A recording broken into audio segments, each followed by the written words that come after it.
Good morning, or bonjour, or bonsoir, Honorable Minister Ahmed Hussen, Minister of International Development of Canada, Global Affairs Canada. Canada is the largest contributor to the CDB, a Special Development Fund, SDF, a pool of resources for borrowing member countries that are lower income or more vulnerable to climate change. The funds are used to address poverty and human development challenges. The SDF has donated more than 2.1 billion in loan and grant into the region since 1984. These projects have had a significant impact in region development and area ranging from education and infrastructure to water security and capacity building for government and national institutions. On the 46th CARICOM meeting this year, you announced a new funding for multiple countries in the Caribbean. Where is the majority of this funding spent? Is this in education, housing, climate change, etc.? Yeah, so this is, by the way, Canada is has been and continues to be a strong partner to the Caribbean region. And the fund that we announced is channeled through the Caribbean Development Bank, and it is to enable Caribbean countries to address the natural disasters and extreme weather events that are associated with climate change.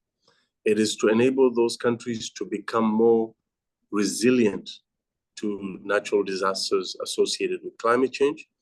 We're also investing in training, technical and vocational education and training. We've provided we made an investment of over $9 million to Guyana to provide digital skills to 2,000 young people in Guyana, which will lead to jobs. In addition to that, we have multiple other programs dealing with food security, disaster management, capacity building, as well as governance and technical capacity building for governments in the region. We're also working very closely with Trinidad and Tobago and Jamaica on security.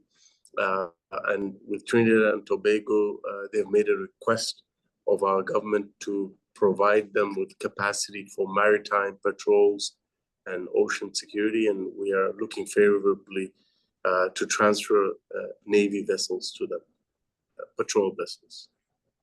Now, what is the benefits to Canada giving our generous monetary contribution to the infrastructure or in the economic welfare to Caribbean?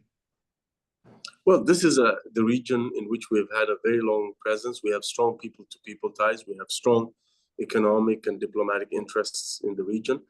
These are our friends and partners. They're like-minded partners. They're democratic governments. They have rule of law. They have, open societies like Canada. And so we work very well together, and their priorities are our priorities, whether it is fighting climate change together, whether it is fighting biodiversity loss together, whether it is fighting against plastic pollution, and making sure that we have inclusive economic growth. And, when you invest in people, you invest in climate, you invest in education and skills development, those societies, when they do better, when they're peaceful, stable, and economically prosperous, they will be in a position to have more trade and investment, win-win trade and investment opportunities with Canada. So their success is our success as well. What is the outcome of this year's summit we just hold, the focus area of the Development Bank of Caribbean? This year's theme is resilient, sustainable and resilient economic growth.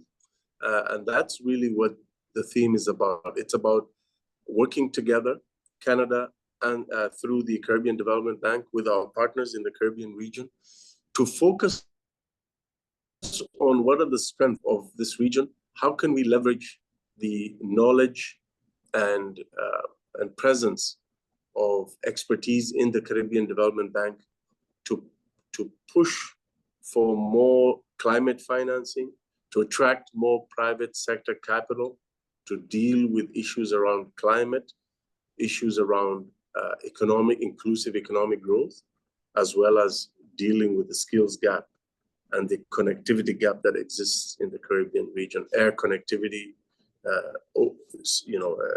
marine connectivity, infrastructure deficit. All of those things are very, very crucial for us to tackle together. But to do so, we need to have a reinvigorated development bank that can have a very, comprehensive, well thought out strategy to deliver for the people of the Caribbean region. And that's precisely what our conversations and our meetings have been about this week in Ottawa. Now, if I may, if there is any payback rate of this amount of the money to Canada? Well, some of the amounts of money that go through the Caribbean Development Bank are in the form of grants. Others are in the form of loans. And those loans, of course, paid back with very good terms. And then we also have our bilateral programs. Like, for example, Canada announced in February, we announced a $120 million loan to Guyana to strengthen its social services sector. It is a loan, it'll be paid back, but it was generously welcomed. It was very much welcomed by Guyana because it's a loan that will go a long way to helping them strengthen the resiliency and effectiveness and inclusivity of their social services sector. In your recent visit to the African continent, can you highlight on some of the development issues Canada was focusing on and how this will be the win-win benefit both to the continent and to Canada? Yes, we had the first ever high-level dialogue between Canada and the African Union in Addis Ababa. And a big part of that dialogue was on development cooperation. The second part of that dialogue was on more trade and investment between African countries and Canada.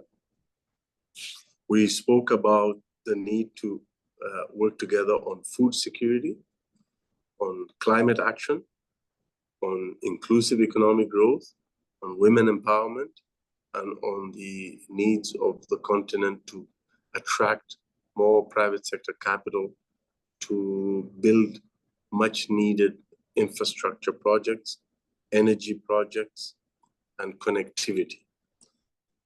Africa and the African market has huge potential because of the growing population and the really good work that's being done by the AU and the member countries to liberalize trade and the movement of goods and services between African countries through the Continental Free Trade Agreement. Canada is supporting that process by building the capacity of the AU to do that work. We're also contributing very strongly to peace and security efforts by the AU.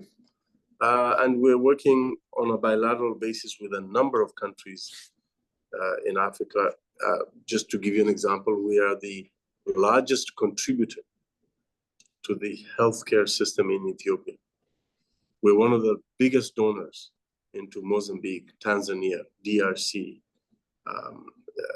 Benin, Ghana, Senegal, and the list goes on and on. So we have a long track record of development partnership in Africa. Of course, we're also there when there's crisis. We allocated $132 million to the crisis in Sudan. 100 million of that is in humanitarian support. 32 million is in development support. Last year, we provided $170 million to respond to the displacement and the crisis in Sudan. We've also responded very strongly to the crisis in Eastern DRC.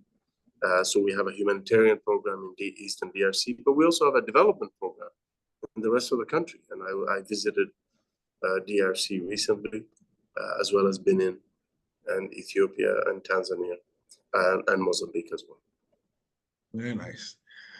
Now, we cannot, as I said, we cannot talk about development without peace. Is Canada doing much on this front too? We are, but we are supporting the African Union because the African Union has taken the leadership role in resolving issues around peace and security on the African continent. So our job is to support them. So we're supporting them through capacity building, through institutional support to the AU itself, but we're also supporting in a bilateral way to contribute to peace and security efforts and stabilization efforts. So, for example, when I was in Ethiopia, we announced a very major investment into demobilization, into the reintegration of former rebel fighters back into society. So I visited northern Ethiopia, the state of Tigray, and there I met demobilized soldiers who are now returning to civilian life, and we're supporting them. And I made a significant announcement on behalf of the government of Canada to invest in demobilization efforts across the country. So that's our contribution to peace and stabilization in Ethiopia. In DRC, the second in command of the UN force in Eastern DRC, MONUSCO, is a Canadian.